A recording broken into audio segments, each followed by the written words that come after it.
Long before recorded history, some believe that something or someone visited our small blue planet.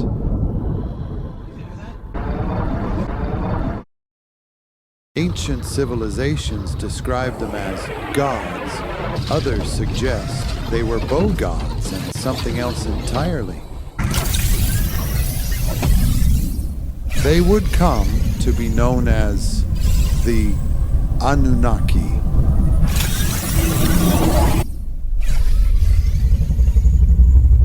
After thousands of years of speculation, I must say, it's truly out of this world to meet you. The human appears to be attempting humor. We recommend he retain his current occupation.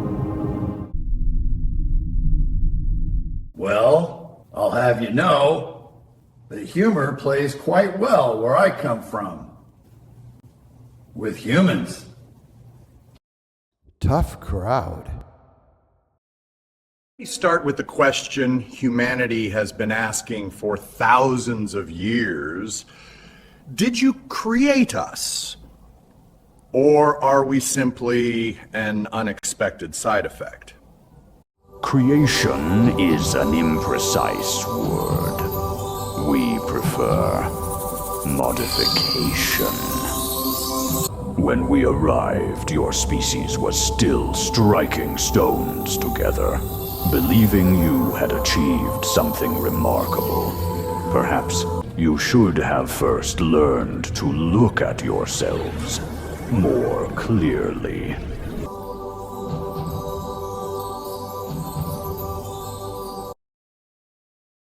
Ancient texts called you gods. Modern theories call you astronauts. Which one is it? The distinction is irrelevant to those who do not understand. Any sufficiently advanced being becomes a god, and belief has a way of creating its own immortals. Your home planet supposedly visits our solar system every 3,600 years. Are you vacationing? Or gathering resources? Our world is called Nibiru. It follows a highly elliptical orbital path. Your scholars have debated this ad nauseum. We came to your planet in search of gold. Gold? That's a long way to travel. Was it for ornamentation or something a little more practical?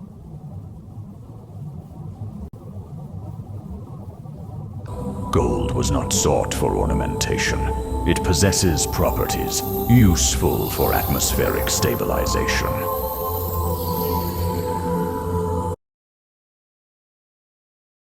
Our world was deteriorating. The dispersal of fine gold particles in our atmosphere reduced solar radiation and preserved our environment. Your species was modified to assist in extracting this gold. Our observations from our home planet required analysis of your communication methods, among them your news broadcasts. But Rudy, your insistence on factual and hard-hitting reporting is unexpectedly compelling. Several among us have subscribed.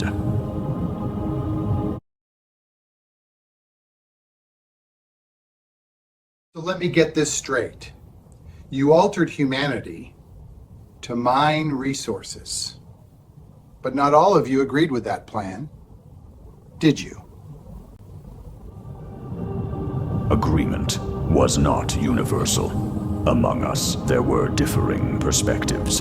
Some viewed your species as merely a resource, a tool. Others saw potential.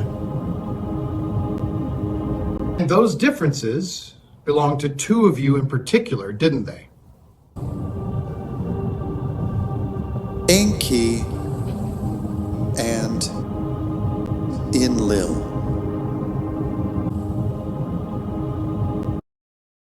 Well, it sounds like we've got ourselves a difference of opinion, so let's hear it straight from both sources. This should prove interesting.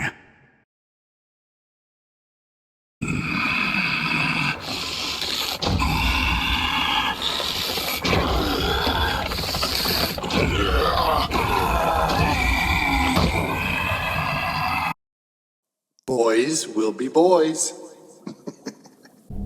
You saw humanity as something to be used, not saved. Why? Your species was inefficient, fragile, and easily directed. We required labor. You were available and not yet organized enough to resist. When the flood came, did you simply warn humanity, or did you do more? The Great Flood erased much, but not the patterns of life on Earth. Those we safeguarded. I've come across accounts suggesting humanity wasn't exactly a finished product at first. But stories of beings neither fully human nor fully divine. Did something go wrong with your cosmic CRISPR program? Perfection is not achieved without loss. You might say, eggs must be broken. We determined which ones should never have hatched. Well, that can't be entirely true, or we'd never have gotten politicians.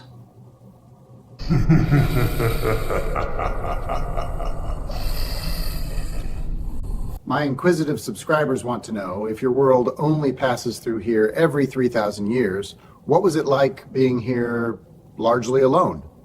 Were you working the entire time, or did you ever just enjoy the view? Your world was remarkable, untouched, balanced, alive in ways you no longer remember. I observed the rhythm of your oceans, the movement of your clear skies, the quiet intelligence of life, before we modified you. When your kind first came here, were you chosen because you were the best suited, or because you were the most difficult at home? I was chosen because I was decisive, mission-focused, willing to do what others would not. My brother won an essay contest.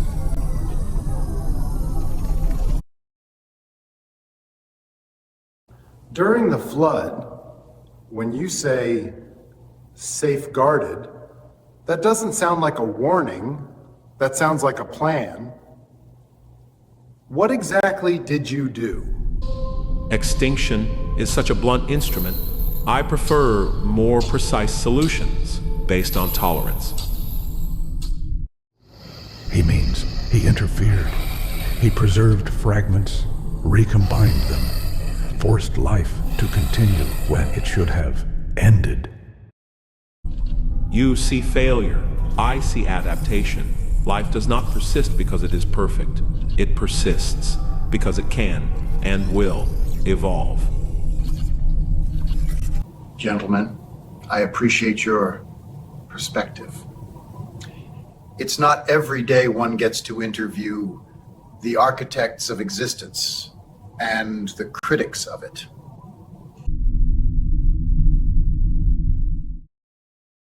On behalf of my inquisitive subscribers, thank you for your time.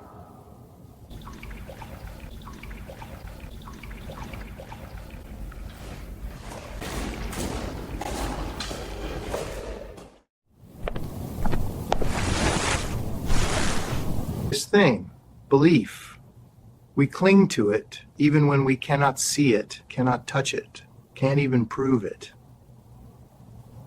We build stories around it, give it names, faces, and even superpowers. Gods, aliens, heroes, and observers, all trying to answer the same question. How did we get here? And maybe the answer matters less than the fact that we keep asking, because belief can move mountains and also carve through them. Belief can bring people together or drive them apart. And yet, for all its contradictions, it remains one of the most powerful forces we have. In creating this Interviewing Immortals series, I hope to give each of us the opportunity to ask ourselves this question: where do immortals come from, and how did they become immortal? Immortality is created in our mind, in our beliefs, and in our hopes and dreams. Our beliefs are strong, passionate, and some beliefs are mutually shared and accepted by thousands and even millions of others. But does that make our personal beliefs any more or less valid than anyone else's? Perhaps the real challenge is not deciding which belief is right, but learning to live alongside those who believe differently. Because every belief in its own way gives meaning to the ones who hold it.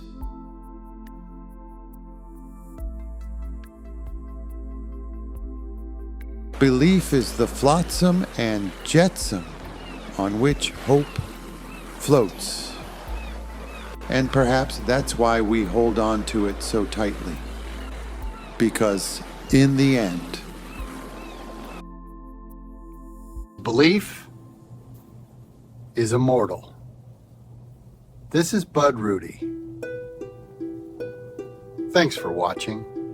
In the middle of silence you hear it, a sound leaving others behind, like a crack in the mirror that breaks us, a siren's whine. While awake and in dreams you may see it, a glimpse in the back of your mind, forms prisms in other dimensions, 10,000 suns worth of light.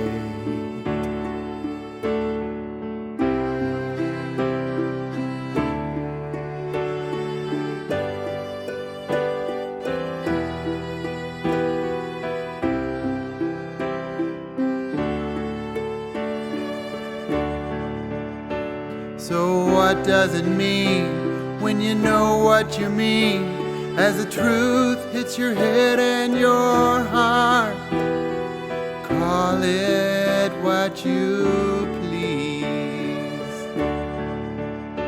Yeah, what does it mean when you really know what you mean, as the truth hits your head and your heart?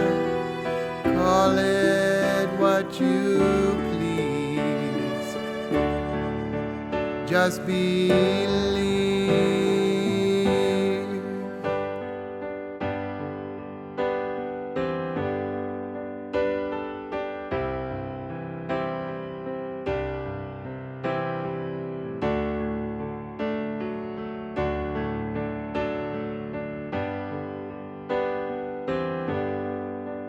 And that wave that you're riding, a crest full of dreams, carries hope like a baby's first smile. Stay here for a while. Yeah, that's where it begins, when you know where you've been, and the truth hits your head and your heart.